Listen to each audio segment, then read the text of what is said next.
Yo quiero invitarles a abrir la Biblia. Hoy yo titulé la presentación El camino a la reflexión, a la perfección cristiana.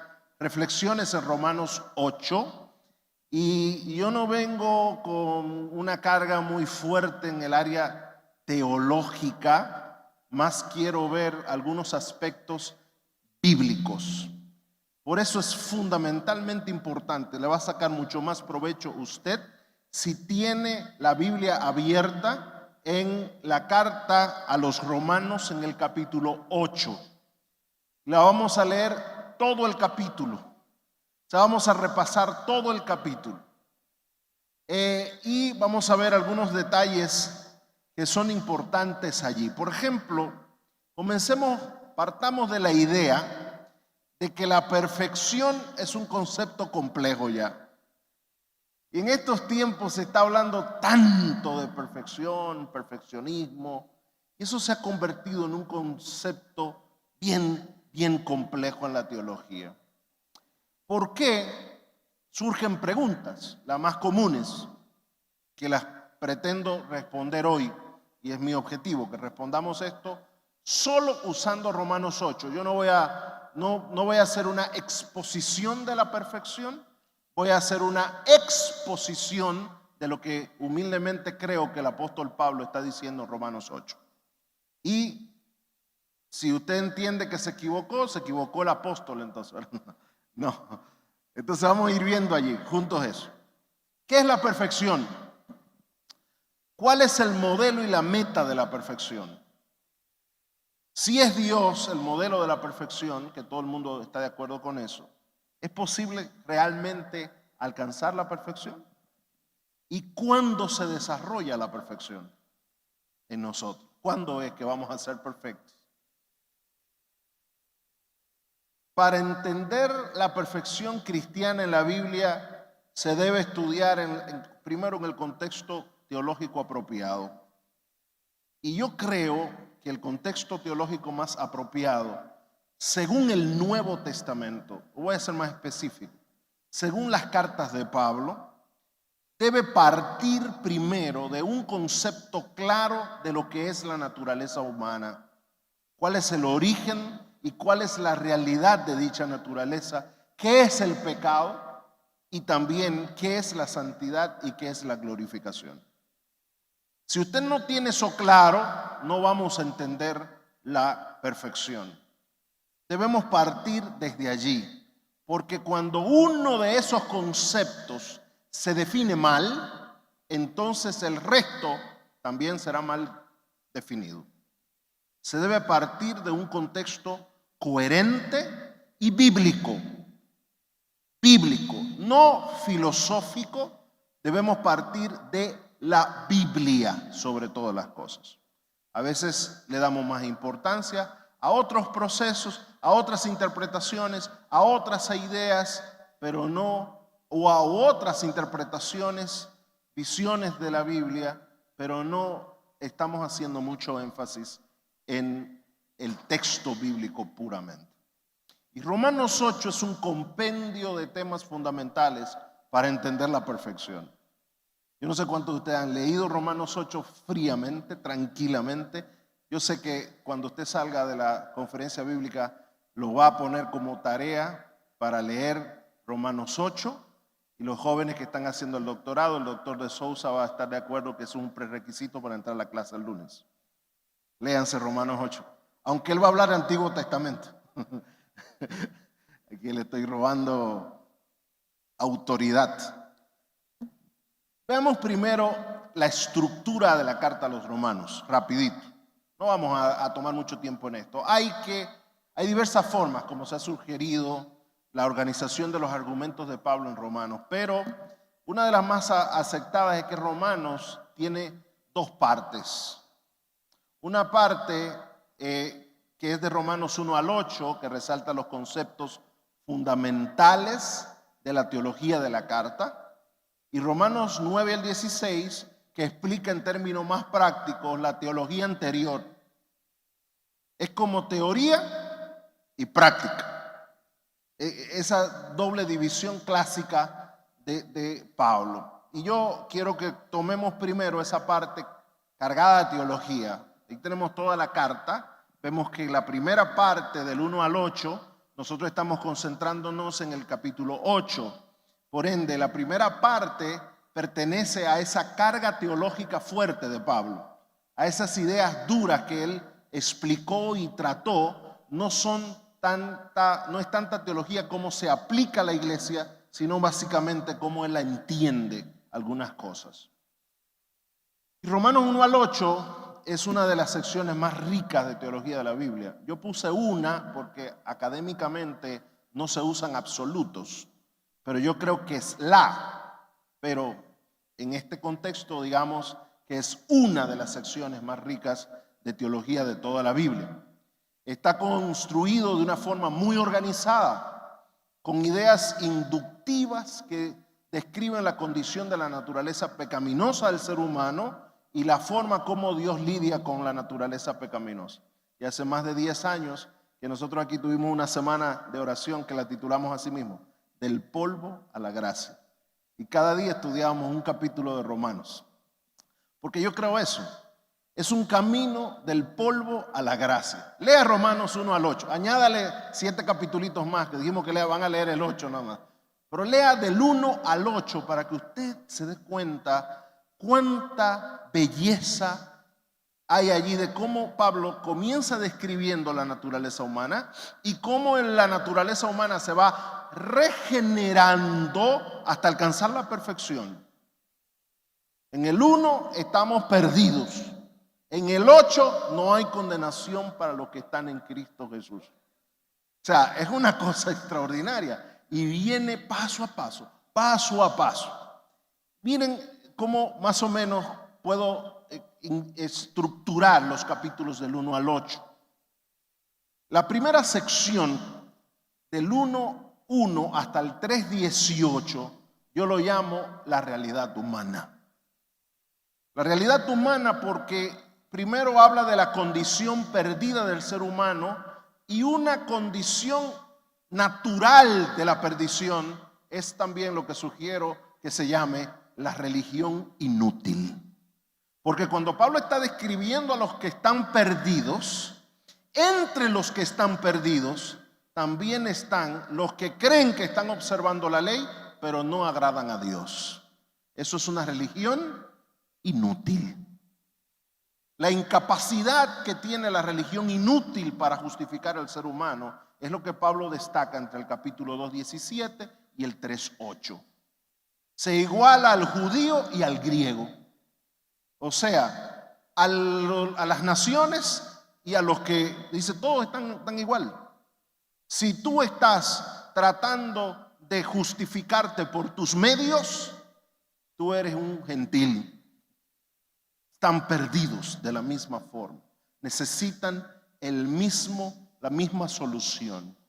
Y en Romanos 3:9 hasta el 3:18, Pablo habla de que la perdición es la realidad de la condición humana. Perdición. Sin embargo, a partir del versículo 19 del capítulo 3 hasta el 31, hasta el 8, Pablo habla del camino a la gracia ahora. Primero él describe qué es lo que está pasando. Ahora vamos en el camino de la gracia. La primera sección hasta el 3:31 habla de la nueva condición humana, justificados por la fe. A eso yo le llamo ahora la religión útil. Y Romanos 4:25 termina la segunda sección, que es la capacidad que tiene la religión útil definida a la luz de la fe de Abraham. Y en el capítulo 5 hasta el 8:39, que es el final de esa sección, Pablo da conclusiones solamente. ¿Cuáles son los resultados? Miremoslo así. Primera parte de la carta, el problema. Segunda parte de la carta, la religión útil, cómo Dios soluciona el problema de la naturaleza perdida. La última parte, cuáles son los resultados que tenemos al experimentar la justicia de Cristo y la justificación que Cristo nos da. El precio de la justificación, la muerte a la vieja naturaleza, el rol de la ley y las luchas que hay entre las dos naturalezas, y luego termina el capítulo 8 con una pieza clave para entender la perfección y el resultado total de lo que Dios hace en la vida del ser humano, que es el trabajo del Espíritu Santo para mantener la nueva naturaleza que Cristo nos da y vivir sin condenación. Entonces, el capítulo que estamos estudiando es un capítulo que está concentrado no en resaltar el problema o la solución, sino el resultado de lo que Dios hace con nosotros.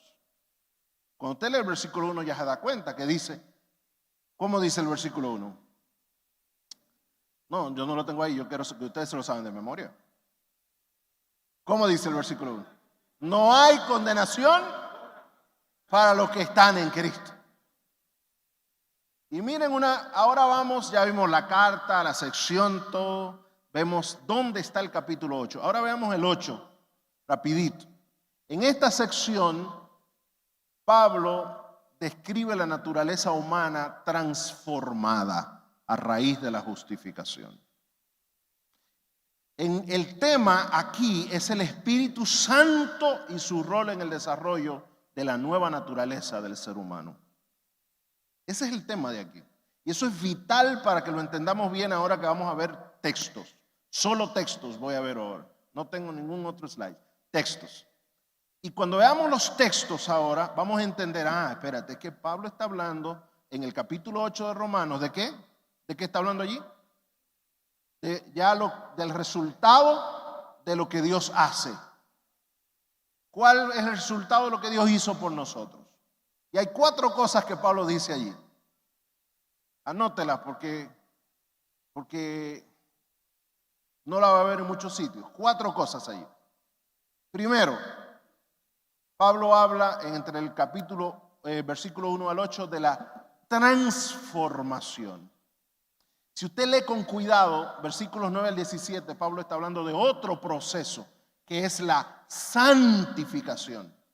Y si usted ve con cuidado los versículos 18 al 25, Pablo ya no está hablando de santificación, sino que está hablando de glorificación. Y si lee con cuidado los versículos 26 al 39, Pablo está hablando del resultado de la glorificación, que a su vez es el resultado de la santificación, que a su vez es el resultado de la transformación, que es la perfección. Y usted va a decir, bueno, es difícil ver la santificación y la glorificación en los textos, es posible, pero perfección, ahí no hay perfección. Vamos a ver. Hablemos primero de transformación, rapidito. Texto, Romanos 8:1, ¿qué dice? Por consiguiente, no hay ahora condenación para los que están en Cristo Jesús, los que no andan conforme a la carne, sino conforme al Espíritu, porque la ley del Espíritu de vida en Cristo Jesús te ha librado de la ley del pecado y de la muerte. Hay 2 leyes que gobiernan 2 naturalezas. Estar en Cristo, que es una sección que la gente lo repite muchas veces, porque el que está en Cristo no tiene condenación. Y Pablo repite eso, recuerdan también en Corintios, 2 de Corintios 5, el que está en Cristo es una nueva creación, la ketesis. ¿Qué cosa es estar en Cristo? Estar en Cristo, el verbo que se utiliza allí es peripateo, es caminar como Cristo o en Cristo. Es caminar conforme al Espíritu. Ese hecho nos libra de la condenación. Es lo que se necesita. Perdón, el verbo caminar, peripateo, es los que andan conforme al Espíritu, no estar. Hay una sustitución de las leyes en la naturaleza humana. Eso es transformación, eso es salvación. ¿Cuándo yo no tengo condenación? Cuando el Espíritu Santo cambia mi naturaleza pecaminosa por la naturaleza de Cristo. ¿Y cómo ocurre eso? Yo creo, y le he dedicado tiempo a estudiar eso, yo creo que eso es un milagro. Y los milagros no se explican. Dios hace el milagro en el corazón humano y cambia la condición del ser humano. Sigue diciendo Pablo, pues lo que la ley no pudo hacer, ya que yo era débil por causa de la carne, era en el pasado, era débil, está hablando de su naturaleza humana, de su naturaleza caída. Lo que la ley no pudo hacer en esa naturaleza mía, ¿quién lo hizo? ¿Quién lo hizo? Dios lo hizo, enviando a su propio Hijo y como ofrenda por el pecado. ¿Y qué hizo Cristo? ¿Qué es lo que Cristo hace? Condena al pecado ¿a dónde?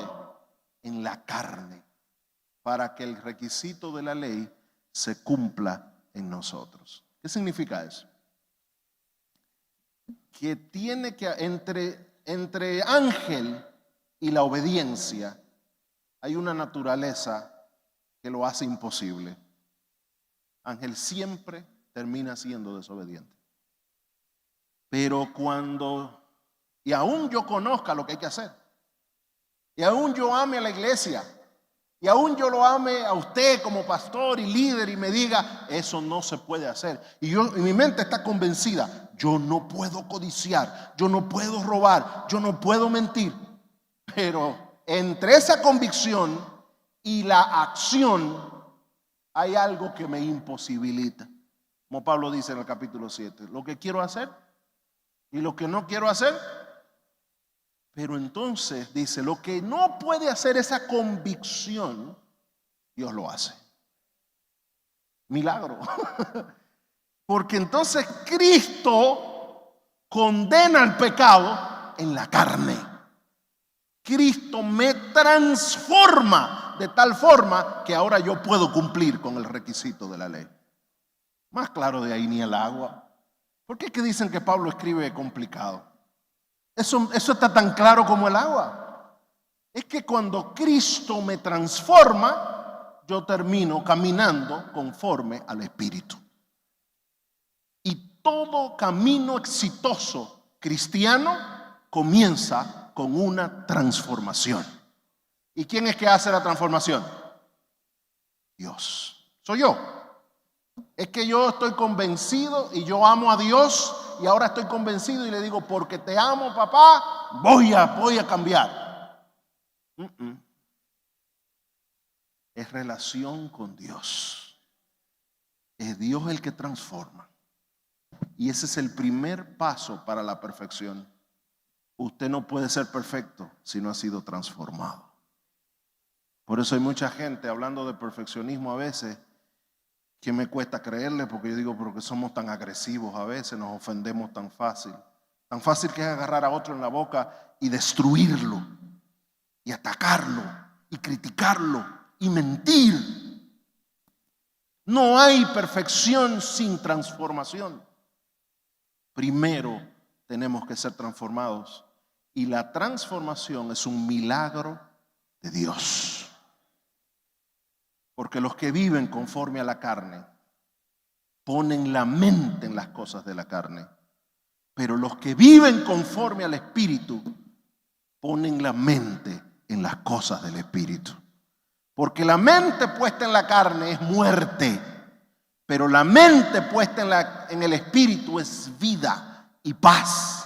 Ya que la mente puesta en la carne es enemiga de Dios, porque no se sujeta a la ley de Dios, pues ni siquiera puede hacerlo. No es que no se sujeta, es que no puede sujetarse. Y los que están en la carne no pueden agradar a Dios. Yo no voy a explicar eso, Pablo lo dijo claro. Luego Pablo, después que explica claramente qué tiene que pasar en tu vida, ¿cuál es el primer paso? ¿Cómo se llama el primer paso? ¿Estamos claros con eso? El segundo es la santificación. ¿Dónde hay santificación aquí? Vamos a leer Romanos 8, ahora del 9 al 17. ¿Usted está conmigo en la Biblia? Si quiere no me mire a mí, mire la Biblia ahora.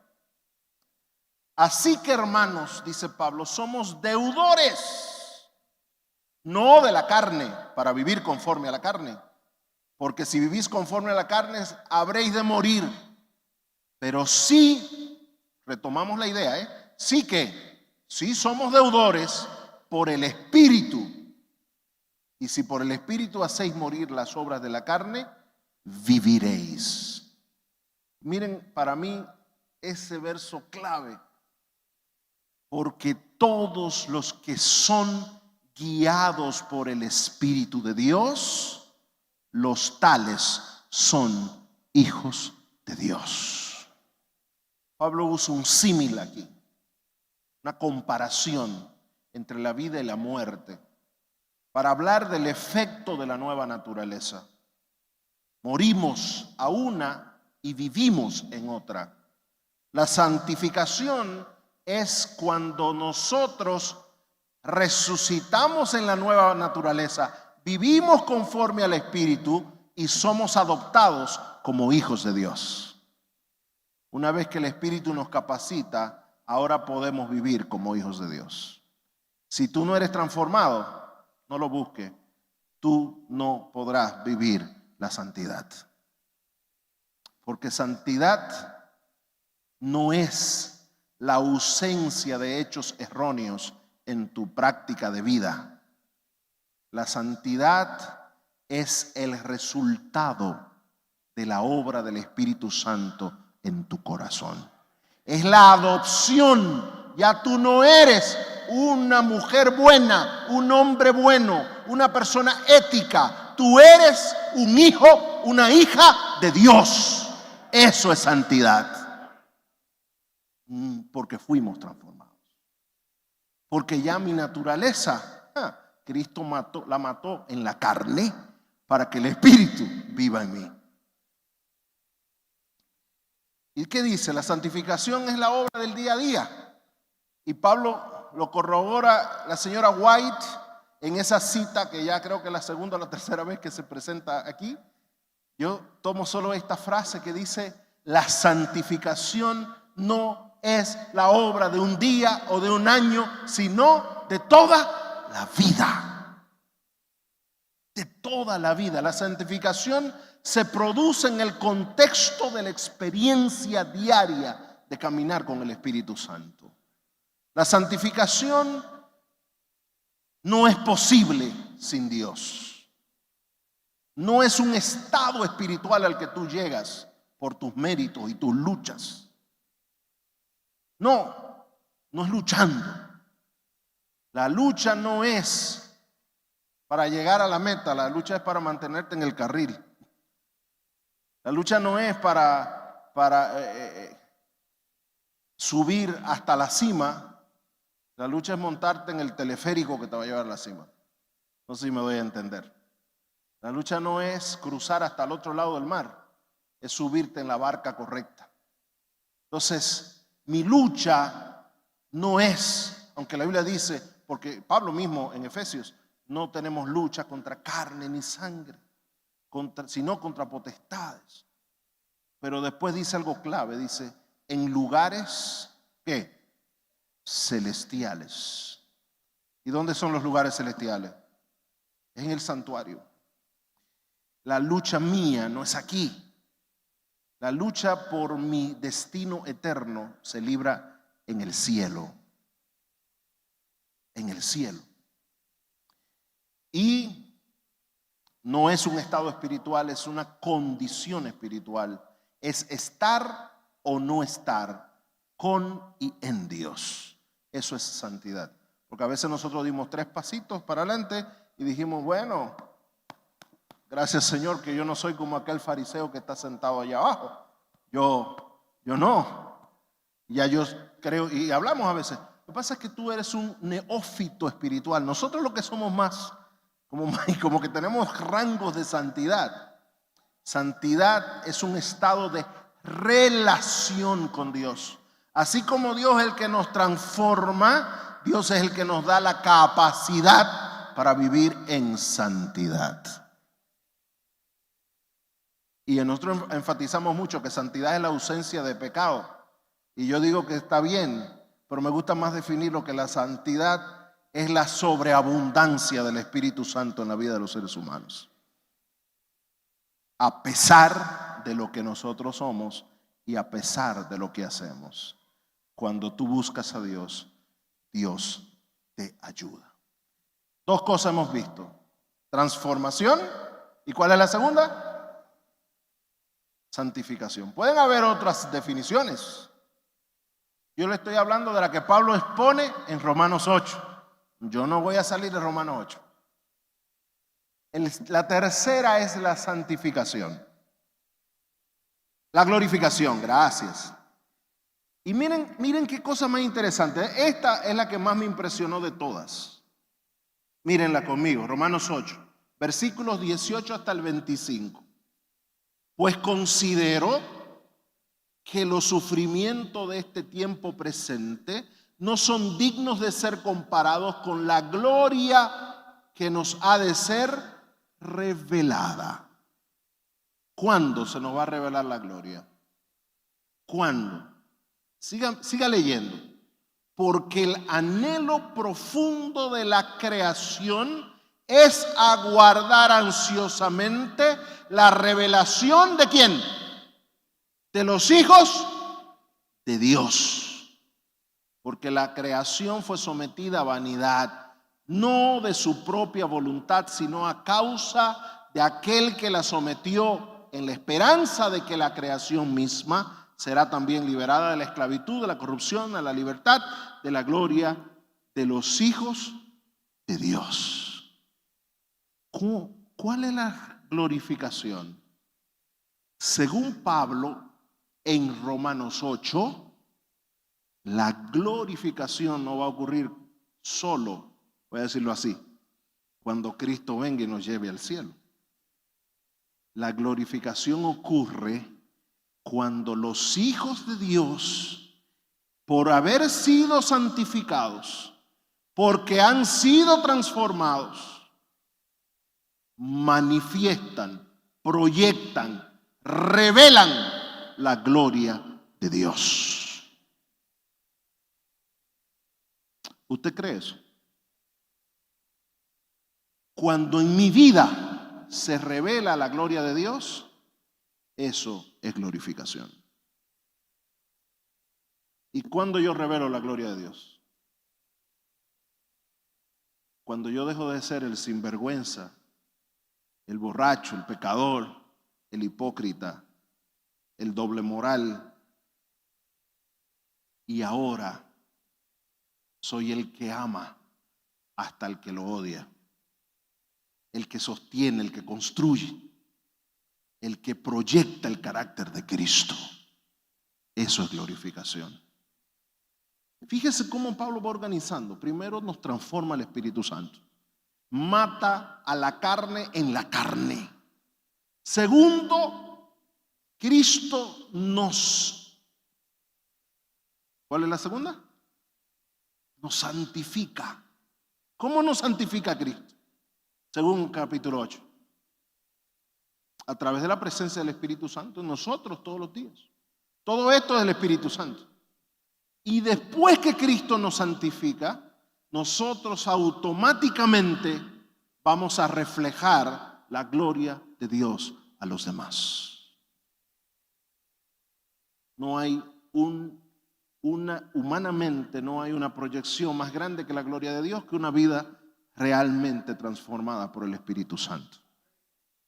La gloria no es un estado inmaterial, eso le han dicho los griegos a ustedes, esa cultura occidental que impera nuestra cosmovisión. La gloria no es un estado inmaterial, porque Pablo dice que la gloria se revela, y lo que se revela, que es la palabra apocaliptos allí, lo que se revela no es inmaterial, lo que se revela es tangible, es visible, es confirmable. Por ende, la gloria no es un estado donde yo voy a andar como el que anda volando así en un lugar lleno de nubes. La gloria de Dios se refleja cuando tu vida es transformada. Se revela a través de los hijos de Dios. La creación, dice Pablo, gime porque necesita que los hijos de Dios revelen la gloria de Dios. Y no solo ella, dice el versículo 23, sino también nosotros que tenemos la primicia del Espíritu.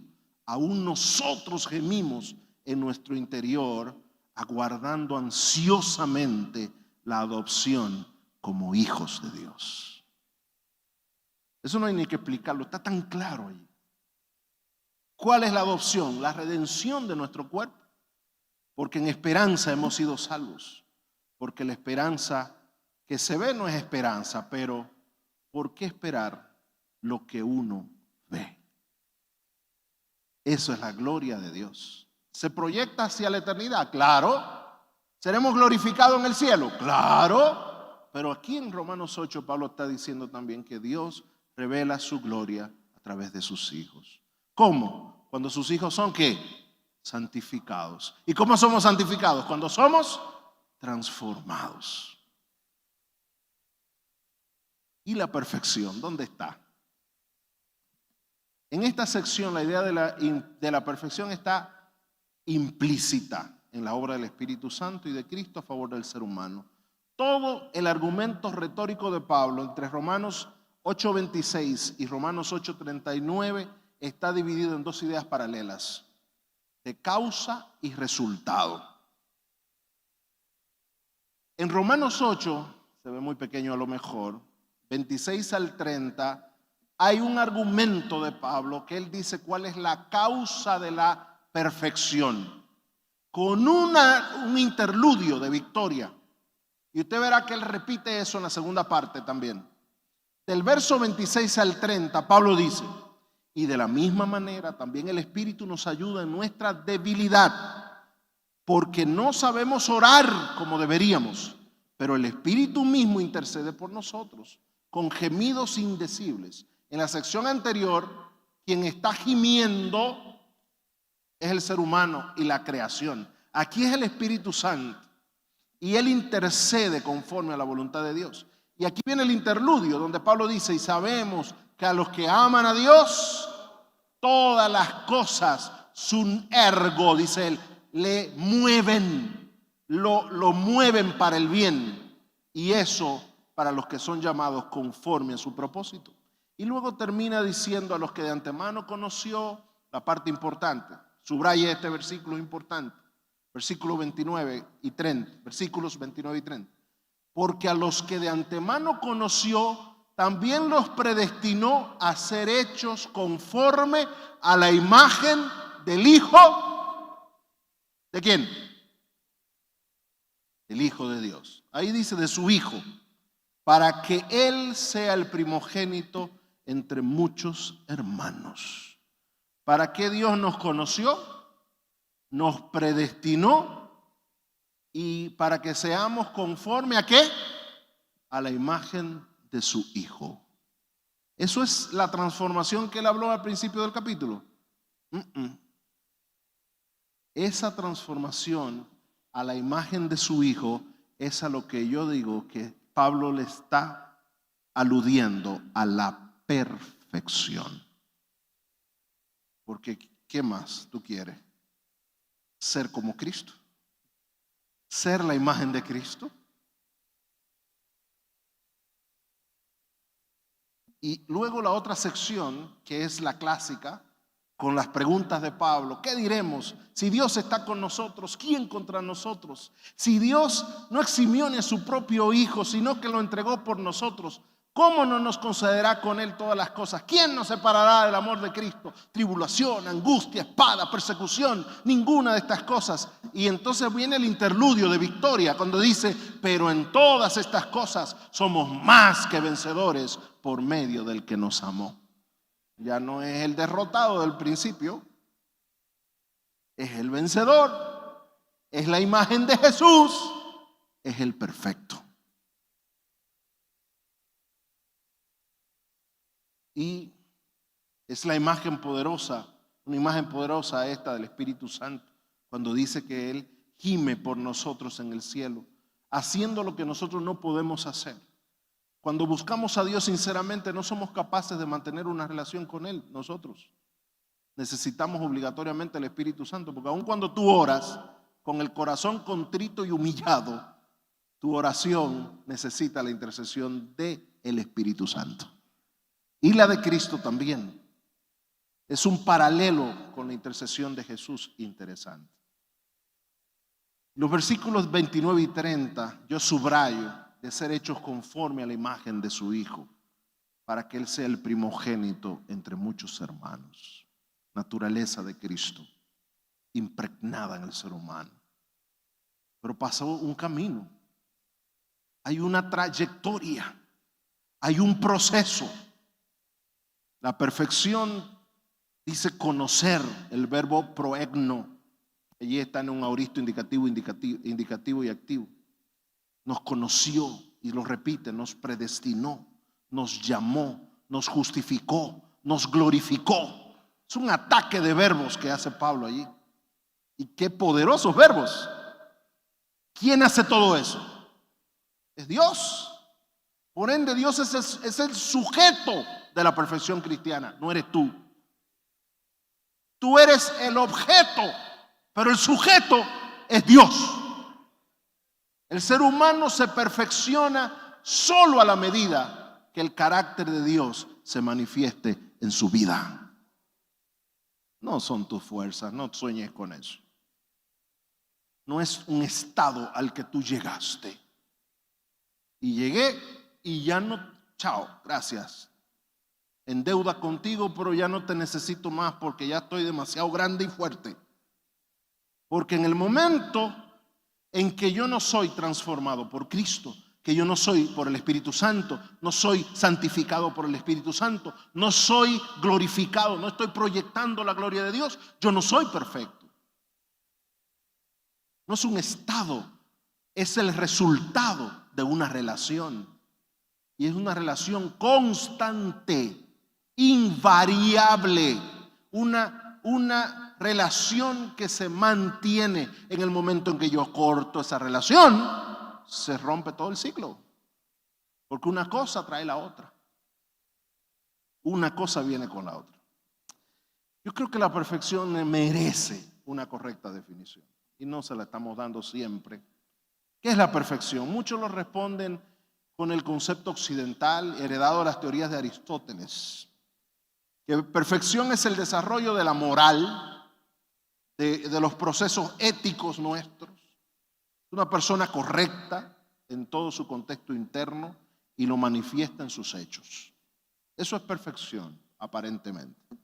Algunos mezclan los conceptos occidentales entonces con la posición paulina y sugieren que una vez nosotros fuimos transformados por el Espíritu Santo, estamos entonces listos para perfeccionar el carácter. O sea, no niegan la intervención de Dios. Dios hace.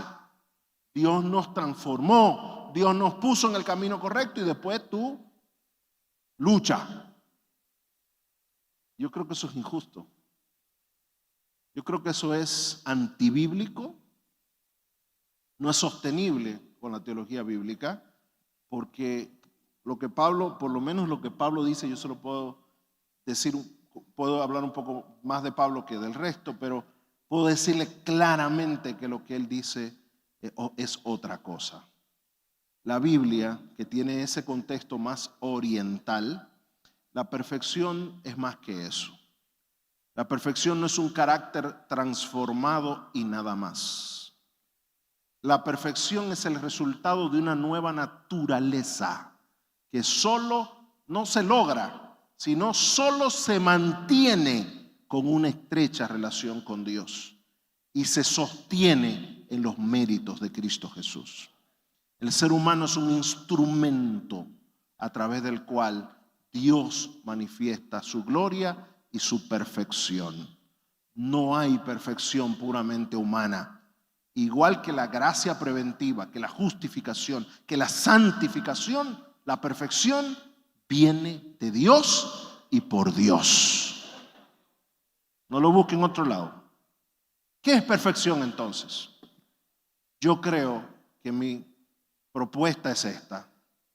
Ser perfecto es manifestar el carácter de Dios. Ser perfecto es manifestar el carácter de Dios en nuestras vidas. Cuando Jesús dijo, sed perfectos, como vuestro Padre Celestial es perfecto, Mateo 5:48, lo dijo en el contexto de imitar a Dios en la forma como Dios manifiesta su amor. Por eso, solo se logra a través del Espíritu Santo trabajando en nuestras vidas, a través de una nueva naturaleza que es el resultado de la justificación. ¿Y cuál es el modelo? Es Dios. Pero mi meta, y voy a decir esto con mucho cuidado, pero mírelo con cuidado también. Mi meta no es ser como Dios, porque es imposible ser como Dios. Mi meta es reflejar a Dios. ¿Tú puedes ser como Dios? Tu meta debe ser tener una estrecha relación con Dios, transformado, santificado, glorificado. Ahora yo proyecto el carácter de Dios. Eso es más que un concepto ético. Eso es más que un concepto moral. Es un concepto de experiencia con Dios que tiene un propósito en mi vida y en las de todos ustedes. Eso es perfección. Proyectar la perfección. No desarrollar la perfección. Yo soy el reflejo de la perfección de mi Padre. ¿Es posible alcanzar la perfección? De ese punto de vista, sí. Si yo lo defino bien. Pero no es posible hacerlo por mí mismo, sino a través del Espíritu Santo en la vida mía. La otra, imposible. Usted puede ser éticamente correcto, pero lo que lo salva a usted no es su corrección, es su relación con Dios, son los méritos de Cristo. Y los méritos de Cristo los necesitaremos, ¿sabe por cuánto tiempo? Por la eternidad. Ni un segundo de la vida del que se salva estarán ausentes los méritos de Cristo de nosotros. ¿Cuándo se desarrolla la perfección? Y con esto contesto mi última pregunta. Primero, se desarrolla todos los días y se va a seguir desarrollando hasta la eternidad. Nunca nosotros seremos literalmente perfectos en este mundo. Nunca. Dios es perfecto y Él se refleja conmigo. Cuando yo rompo la relación, yo sigo siendo perfecto. Porque si la perfección fuera un estado, después que yo estoy en un escalón, aunque ya yo no siga en relación con Dios, de aquí no paso, de aquí no bajo. Pero es la restauración completa del ser humano. ¿Eso va a tomar cuánto? Toda la eternidad. La restauración tuya y mía va a ser eterna. O sea, toda la eternidad Dios va a estar. Nos tomará la eternidad entender todo, ¿verdad? Lo que Cristo ha hecho por nosotros. Lo que pasa en la tierra es que Dios nos coloca en el terreno espiritual para entonces iniciar lo que va a culminar en la eternidad, que es la redención. Mi humilde sugerencia a los hermanos que nos ven, los que nos están escuchando en diversas emisoras de radio, los que están en las diferentes plataformas digitales y esta multitud que está aquí dentro, es que no nos desconectemos de Jesús. Seamos transformados, seamos santificados y entonces mostraremos la gloria de Dios. Y entonces ese mostrar la gloria de Dios constantemente se transformará en lo que es la perfección. No lo dije yo, lo dijo Pablo. Y si lo dijo Pablo, yo creo que lo dijo Dios, porque toda escritura es inspirada por Dios. Que Dios les bendiga.